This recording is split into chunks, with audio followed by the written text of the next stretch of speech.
Pretty much everybody who starts a YouTube channel wants to make it big, wants to make $1 million. And yet nobody who starts a YouTube channel wants to have their identity stolen and all their accounts emptied out. The truth is, unless you do it right, you're just as likely to have the second result, probably even more. I'm going to tell you all about it.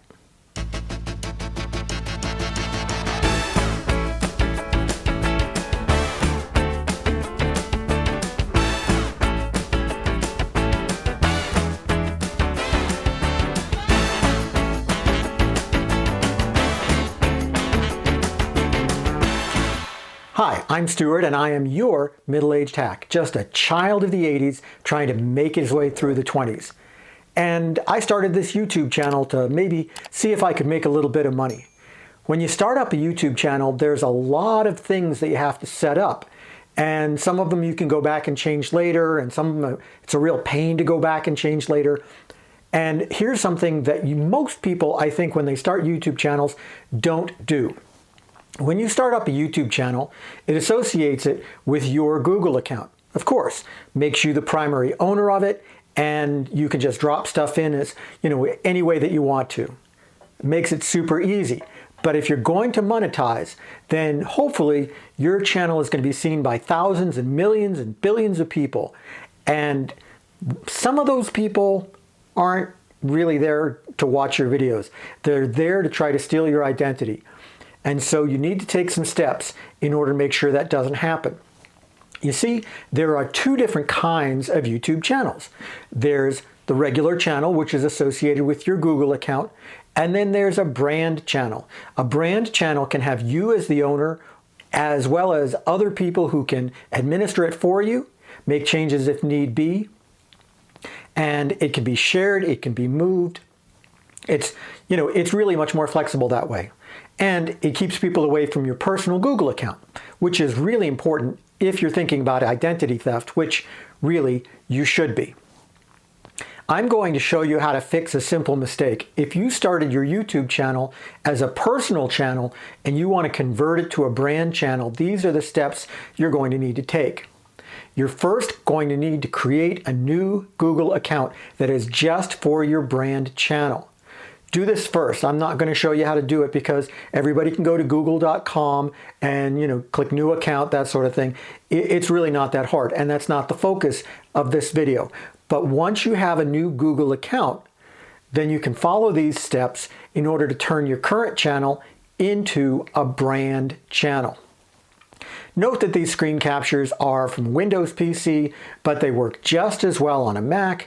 They're on Chrome, but you could probably use Bing or Safari or Firefox or Opera. It really doesn't matter. So just ignore that stuff on the outside of the screen and don't worry about that. Pay attention to what's going on the inside of the screen. Start by going to your current YouTube channel. Now, if you haven't set up a brand channel, this is going to be the channel that other people see. From there, go to Settings. This is where you're going to do all of the work. From there, just go over to Add or Manage Your Channel. Now click on Create a Channel, and you're actually going to create a new channel with the same name as your current existing channel. You're going to fill in the name of the channel and click I understand, and then click Create. It's going to give you a blank YouTube channel. This is perfectly normal. Don't worry about it. You're going to fill it up in just a second. Click on the icon in the upper right and go to Settings. From there, go to Advanced Settings. Then, move channel to a brand account. You're going to see that you have the ability to replace that new account you created with your current channel. Click Replace, and it'll do it. You'll get an on-screen warning, which I'm not showing you here, which makes you confirm your decision. You'll get a message that your channel is being moved. Just wait about 10 minutes, it will show up. Now go back to YouTube and click on the upper right-hand corner and choose Switch Account. Switch to the new account that you have just created. Now if you click on your channel, you'll actually see your stuff. From here you can go back to the top right corner, you can choose Settings, and from here just add or remove managers, and you'll be able to add that second Google account that you created. There's plenty of other tutorials on how to do that, so I'm not going to show you that here. Once you have your brand channel set up and your second Google account set as an owner, you're going to need to wait 7 days before you take the next step. When you take the next step, it's going to completely sever your personal Google account from the brand channel account, and that's a good thing. So wait 7 days. Google makes you wait 7 days just to make sure that nobody's trying to hijack your account. Wait 7 days. Once it's been 7 days, go into your YouTube channel, as your personal Gmail, and change the primary owner to your other Google account. Really not that hard to do. And you'll get a message in your Gmail saying that you've done it. That's perfectly normal.